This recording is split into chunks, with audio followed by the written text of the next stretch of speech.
बिस्मिल्लाहिर्रहमानिर्रहीम। बस बस बस बस। इय्याका नअबुदु व इय्याका नस्तईन। मेरे हाफिजाबाद के नौजवानों, बुजुर्गों, मेरी बहनों, इस शानदार इस्तकबाल का मैं आपका शुक्रिया अदा करता हूं। बहुत बहुत शुक्रिया। मैं आज सबसे पहले शौकत और आपके वालिद मेहदी भट्टी आपको मुबारक देता हूं, खराज तहसीन पेश करता हूं कि आज आपने ये ऑर्गेनाइज किया इतना बड़ा जलसा।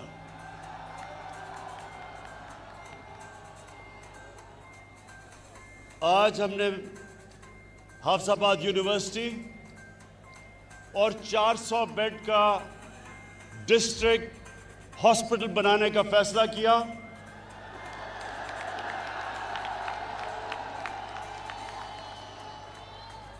और इंशाअल्लाह ये हम जल्दी से जल्दी इसलिए बनाएंगे कि ये यूनिवर्सिटी भी और हॉस्पिटल भी ये आपकी ज़रूरत है और ये हमारा फ़र्ज़ है कि हम ये आपके लिए बनाएं।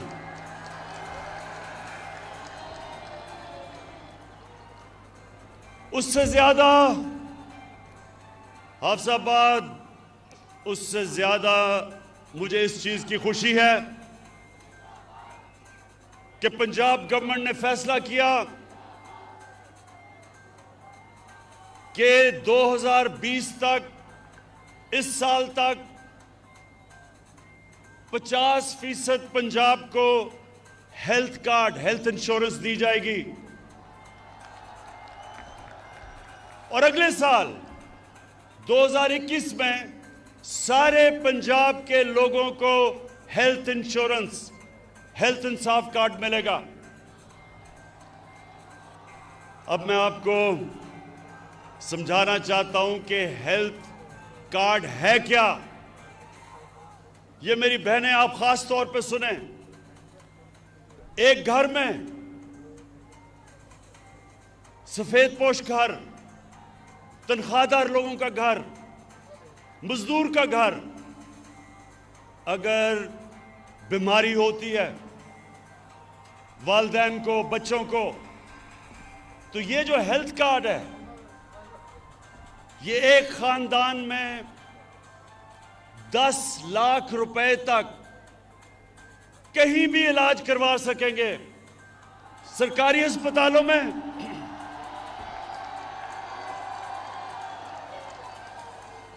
या किसी भी प्राइवेट हॉस्पिटल में।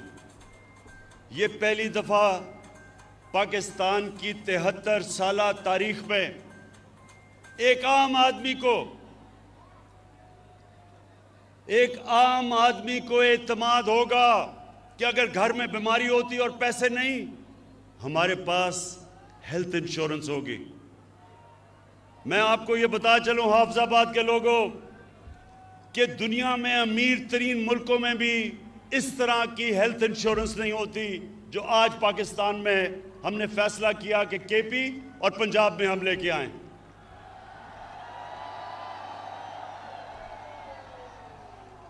इससे क्या होगा? इससे होगा क्या? इससे यह होगा कि हाफिजाबाद जैसे इलाकों के अंदर, हाफिजाबाद जैसे इलाकों में प्राइवेट हॉस्पिटल बनेंगे। और प्राइवेट हॉस्पिटल इसलिए बनेंगे कि हेल्थ कार्ड की वजह से हर कोई इलाज करवा सकेगा। अभी सिर्फ देहातों में सिर्फ सरकारी अस्पताल हैं क्योंकि लोगों के पास पैसा नहीं। बड़े शहरों में प्राइवेट हॉस्पिटल है। इंशाअल्लाह अस्पतालों का सारे पाकिस्तान में, अभी तो खैर पंजाब में और पख्तूनख्वा में एक अस्पतालों का जाल पिच जाएगा ये हेल्थ कार्ड की वजह से। दूसरी चीज जो चीफ मिनिस्टर पंजाब ने बात की, जो उस्मान बुज़दार ने बात की कि पनाहगाह, हमने पाकिस्तान में पहली दफा शहरों के अंदर पनाहगाह बनाई। किसके लिए? मजदूर आता है काम करने के लिए, पनाहगाह में वो ठहरता है, उसके पैसे बच जाते हैं, किराया बच जाता है, खाना मिलता है, खाने के पैसे बचते हैं और वो सारा पैसा अपने बीवी बच्चों को भेजता है।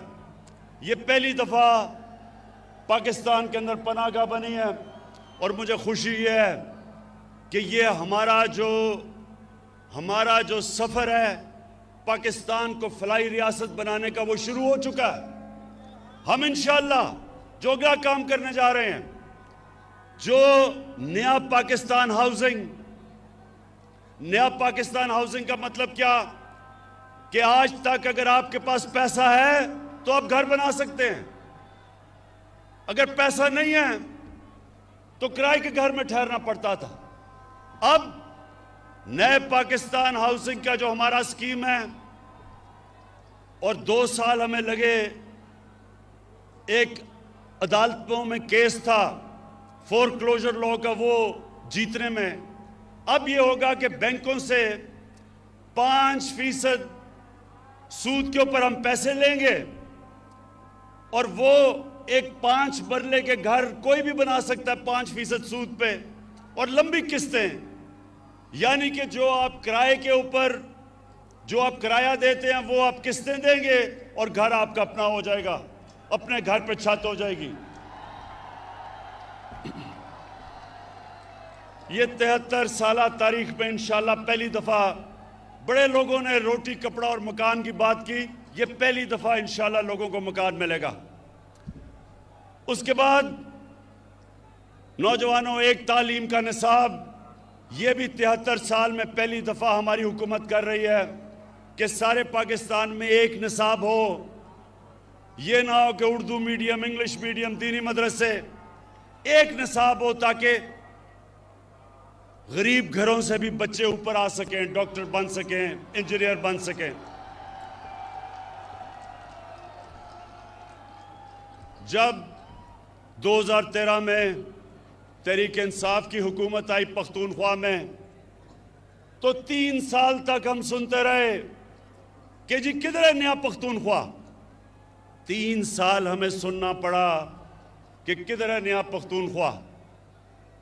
जब इलेक्शन हुआ, और पख्तूनख्वा की एक तारीख है कि वो एक जमात को दूसरी दफा बारी नहीं देते, लेकिन तहरीक इंसाफ जब इलेक्शन हुआ तो पहले से ज्यादा वोट मिली, 2/3 अक्सरियत मिली पख्तूनख्वा में 2018 में। क्यों मिली? इसलिए कि हमारे दौर में गुर्बत पख्तूनख्वा में 27% से गिर के 18% पे आ गई। 9% गुर्बत कम हुई उस सूबे में जिधर वॉर ऑन टेरर, वो जंग की वजह से तबाही थी। वो सूबा जिधर सरमायाकार बिजनेसमैन छोड़ छोड़ के इस्लामाबाद आ रहे थे, जिधर पैसे वाले लोग सूबे से बाहर जा रहे थे, फैक्ट्रियां बंद हो रही थी, उस सूबे में 9% गुर्बत कम हुई, 27% से 18% पे। इसलिए लोगों ने वोट दी। और इंशाअल्लाह यही इंशाअल्लाह मेरा ख्वाब है पाकिस्तान के लिए कि हम अपने मुल्क में गुर्बत कम करें, सारी पॉलिसी बनाएं निचले तबके को ऊपर लाने के लिए। जिस तरह का हेल्थ कार्ड है, जिस तरह का तालीमी निज़ाम है, जिस तरह का अस्पतालों का निज़ाम है, जैसे जैसे नीचे से लोग ऊपर आएंगे और जैसे जैसे पाकिस्तान एक फलाई रियासत बनेगी, इंशाअल्लाह यही कौम एक अजीम कौम बनने जा रही है। और दूसरी चीज, हाफिजाबाद के लोगों, अब ये जरा गौर से सुनो। इस वक्त जो पाकिस्तान में दूसरा हमें काम करना है और कर रहे हैं, वो है कानून की बालादस्ती कायम करना। ये क्यों जरूरी है? ये हमारे नबी सल्लल्लाहु अलैहि वसल्लम ने मदीना की रियासत जब बनाई तो उन्होंने कहा कि बड़ी कौमें तबाह हुई तुम्हारे से पहले जिधर एक कानून अमीर के लिए और दूसरा गरीब के लिए था, ये गौर से सुने, जिधर ताकतवर के लिए एक कानून और कमजोर के लिए दूसरा, उस कौम में कानून की बालादस्ती नहीं आती। जब भी एक कौम आगे बढ़ती है तो कानून की बालादस्ती आती है। कानून के सामने सब एक बराबर। इस वक्त हमारे मुल्क में ये जो सर्कस लगाई हुई है, ये जो सर्कस लगी हुई है, ये वो लोग हैं 30 साल से इन्होंने इस मुल्क को लूटा। ये अमीर तरीन हो गए और कौम को कर्जों में डुबा दिया। इनके लिए एक और कानून था, आम चोर जो भैंस चोरी करता था या जो मोटरसाइकिल चोरी करता था, उसके लिए एक और कानून था। और ये जो अरबों रुपया चोरी करके मुल्क का बाहर लेके जा रहे थे, इनको पाकिस्तान का इंसाफ का निजाम नहीं पकड़ता था। अब इनको मुश्किल पड़ गई है। पहली दफा जो केसेस नैब के अंदर इनके दौर में बने हुए थे, हमने नहीं केसेस बनाए, ये इनके दौर के केसेस थे। वो अपने दौर में तो ये एक दूसरे को पूछते नहीं थे। हमारे दौर में हमने नैब को आज़ाद छोड़ दिया है। इनके दौर में नैब इनकी गुलाम थी, हमारे दौर में आज़ाद है। अब ये सारी ब्लैकमेल इसलिए मुझे कर रहे हैं कि ये चाहते हैं कि मैं किसी तरह नैब को ख़त्म कर दूं ताकि इनकी चोरी बच जाए। हाफिजाबाद के लोगों, पहले मुझे बताओ, क्या मैं इनको छोड़ दूं?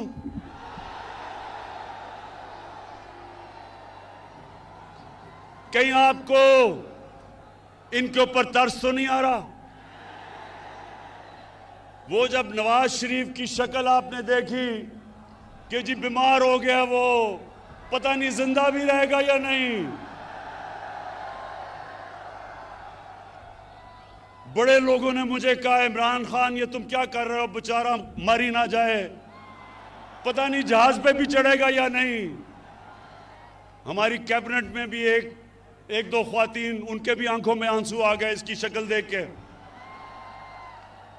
जैसे ही लंदन गया, लंदन की ऐसी हवा लगी कि सारी बीमारियां खत्म हो गई। तो ये जो सब इकट्ठे हैं, मैं इन सारों को आज पैगाम देना चाहता हूं कि देखें, आज तक आपका उन लोगों से मुकाबला था, या वो उनको अपनी कुर्सी की ख्वाहिश थी, या वो आप ही की तरह करप्ट थे। आज आप सबका मुकाबला इमरान खान से है। एक वो इंसान जिसको अल्लाह ने मुकाबला करना सिखाया है। मैं आज आप सबको कह रहा हूं कि आप जो मर्जी कर लें, जितने मर्जी जलसे करने हैं कर लो, लेकिन जब तक आप इस मुल्क का लूटा हुआ पैसा वापस नहीं करेंगे, आपको नहीं छोड़ूंगा। हेलो फ्रेंड्स, अगर आपको हमारा चैनल अच्छा लगे तो प्लीज़ सब्सक्राइब करें और लाइक करें और बेल का बटन दबाएं ताकि आपको हर नई आने वाली वीडियो मिल सके। Thank you. अच्छा, इन्होंने पहले पूरी कोशिश की कि माशियत के ऊपर कहा जी माशियत खराब हो गई, इसको निकाल दो। फिर कहे जी महंगाई हो गई। इनके पिछले 10 साल में देखें कितनी दफा महंगाई आज से बहुत ज्यादा थी। फिर कहा जी कि वो कोरोना के अंदर इमरान को नहीं समझ कि वो जिस तरह नरेंद्र मोदी ने बंद किया था अपना मुल्क, इमरान खान को भी करना चाहिए। अल्लाह अल हक है, अल्लाह का शुक्र अदा करता हूं, उसने हमने कोरोना से भी बचा दिया। फिर इन्होंने एक फैटफ एक ऐसी चीज है जिसमें पाकिस्तान को इनकी वजह से ग्रे लिस्ट में डाला हुआ है। अगर पाकिस्तान ब्लैक लिस्ट हो जाता है तो हमारे ऊपर सैंक्शंस लग जाती हैं, हमारी माशियत बैठ जाती है। तो इन्होंने सोचा कि अब तो इसको ब्लैकमेल कर लेंगे कि पहले नैब को ख़त्म करो और फिर हमें फैटफ साइन करेंगे। इन्होंने मुझे नैब में 38 शिक्के हैं नैब की, उसमें से कहा 34 शिक्कों को इस तरह कर दो कि नैब ही ख़त्म हो जाए ताकि इनकी चोरी बच जाए। जब मैं नहीं माना तो इन्होंने क्या किया कि इन्होंने अदलियों पे भी हमला किया। 3 चीफ जस्टिस बैठे हुए थे जिनके खिलाफ इन्होंने बातें शुरू कर दी कि जी नवाज शरीफ ने कहा फैसला ही गलत था। 3 चीफ जस्टिस थे, अदलियों का भी अटैक किया और फिर पाकिस्तान के आर्मी चीफ और ISI चीफ को अटैक किया। आर्मी चीफ और ISI चीफ को अटैक करने का मतलब फौज को अटैक करना। यहां मेहदी भट्टी बैठे हैं, इनका बेटा बलूचिस्तान में शहीद हुआ। इस तरह के कितने हमारे फौजी शहीद हुए हैं हमें हमारी हिफाजत करते हुए। लेकिन वो आदमी बाहर लंदन में बैठ के यहां हमारी फौज के खिलाफ साजिश कैसे कि जब अब कहते हैं कि मैं आर्मी का चीफ और जो ISI का चीफ है उसको फौज बदल दे, तो क्या फौज कोई एक जमहूरी इदारा है? क्या उन्होंने नो कॉन्फिडेंस मोशन पास करना है? वो ये कह रहा है कि फौज के अंदर बगावत की जाए, वो ये कह रहा है कि फौज कू करे, यानी कि हमारी फौज तबाह हो। अपनी चोरी बचाने के लिए नवाज शरीफ तुम इधर तक पहुंच गए हो कि हिंदुस्तान की जुबान बोल रहे हो अपनी फौज के खिलाफ। इससे मेरा अज़म और मजबूत है कि तुम्हारी तरह के लोग, तुम्हारी तरह के मीर जाफर, मीर सादिक और मीर याद सादिक, इनको इंशाअल्लाह जब तक हम इनको कानून के नीचे नहीं लेके आएंगे और इनका पैसा नहीं निकालेंगे, इंशाल्लाह मैं इनको नहीं छोड़ूंगा। दोस्तों, अगर आपको ये वीडियोस अच्छी लगें तो प्लीज़ अपने दोस्तों के साथ शेयर करें, चैनल को सब्सक्राइब करें और बेल का बटन दबाएं। और ये जब सर्कस इनकी लगती है उसमें हर किस्म के लोग होते हैं। एक ऐसा आदमी है जो कि कहता है इमरान खान की वजह से इस्लाम को खतरा है। मैं उनको एक पैगाम देना चाहता हूं और हाफिजाबाद के लोगों, आप इसकी गवाही देना। आज तक पाकिस्तान की 73 साल तारीख में, हाँ मैं इसी की बात कर रहा हूं, कि डीजल ये कहता है कि इमरान की वजह से इस्लाम खतरे में है। मेरी वजह से इस्लाम खतरे में नहीं है, आपकी तरह के लोगों की वजह से इस्लाम खतरे में है। मैं आज चैलेंज करता हूं, पाकिस्तान की 73 साल तारीख में किसने आज तक अपने नबी सल्लल्लाहु अलैहि वसल्लम का, उनका जो मौक़िफ़, उनके लिए कौन इस तरह इंटरनेशनल स्टेज पे खड़ा हुआ है मेरे अलावा? चैलेंज करता हूं आपको।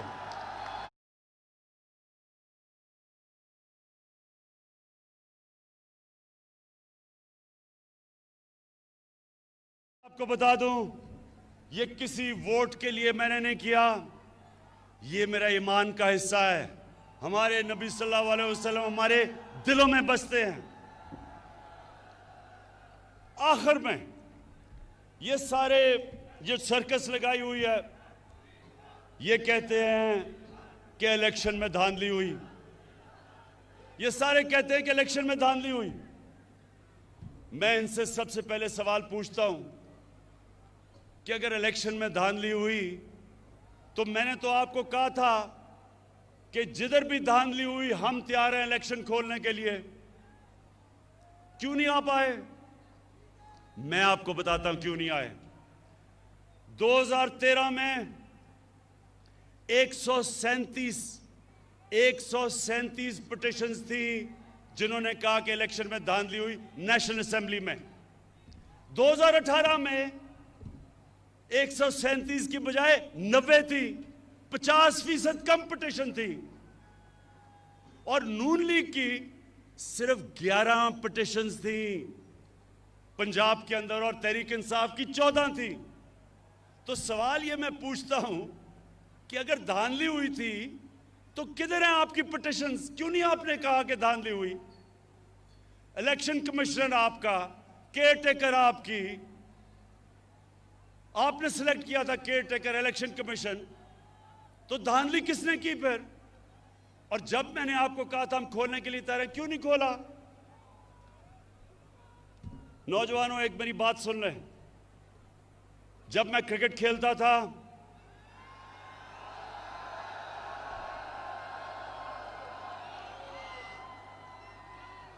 तो मेरे दौर में अपने अपने अंपायर होते थे। जो मुल्क होता था जिधर आप क्रिकेट खेलने जाते थे उनके अपने अंपायर थे। तो ज्यादातर जब टीमें हारती थी दूसरे मुल्क में तो वो कहती थी अंपायरों ने हमें मैच हरा दिया। तो मैं वो क्रिकेट की तारीख का 150 साल तारीख में वो पहला कप्तान था जिसने कहा कि न्यूट्रल अंपायर आने चाहिए, यानी कि अपने अंपायर नहीं होने चाहिए, दूसरे मुल्क से अंपायर मंगवाओ ताकि वो न्यूट्रल हो। और आप अगर दुनिया की क्रिकेट की तारीख उठा के देखें तो पहला कप्तान था जिसने अपने मुल्क में दुनिया की सबसे ताकतवर टीम वेस्ट इंडीज के साथ न्यूट्रल अंपायर मंगा के मैच खेला।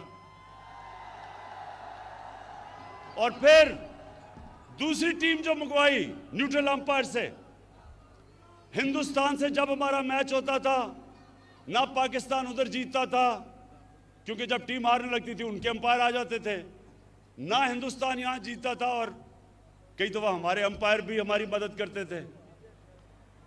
तो मैं पहला कप्तान था जिसने हिंदुस्तान में जाके हिंदुस्तान के अंपायरों के होते हुए हराया हिंदुस्तान को। और फिर जब हिंदुस्तान पाकिस्तान आई तो हमने न्यूट्रल अंपायर से उनके साथ मैच खेला और हमारी वजह से आज दुनिया की क्रिकेट में न्यूट्रल अंपायर हैं। जो हारता है वो हार मान जाता है, वो कहता है क्योंकि अंपायर अब न्यूट्रल है।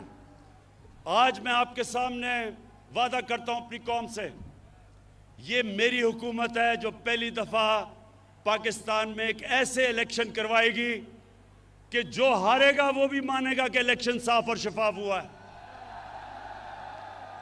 इसके लिए हम कई चीजें कर रहे हैं। हम इलेक्ट्रॉनिक वोटिंग कर रहे हैं। हम एक इलेक्ट्रॉनिक वोटिंग यानी टेक्नोलॉजी का फायदा उठाएंगे। हम इसके ऊपर पूरा काम कर रहे हैं। हम इंशाल्लाह सारे वो कदम उठाएंगे कि ऐसा इलेक्शन होगा जो सिर्फ पाकिस्तान में एक दफा हुआ था 1970 में, जब सबने कहा कि साफ और शफाफ इलेक्शन है। उसके अलावा सारे इलेक्शनों में जो हारता था वो कहता था कि इलेक्शन में धांधली हुई। ये जो अब इलेक्शन होगा, हम इलेक्शन रिफॉर्म्स कर रहे हैं, टेक्नोलॉजी लेके आ रहे हैं। जो जो चीज़ें हमने पूरा स्टडी किया कि कैसे साफ होगा, सारी इस्लाहत कर रहे हैं।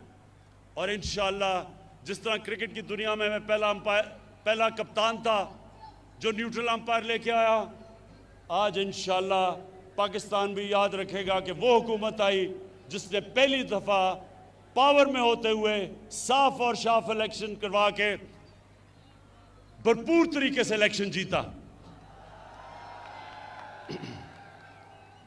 मैं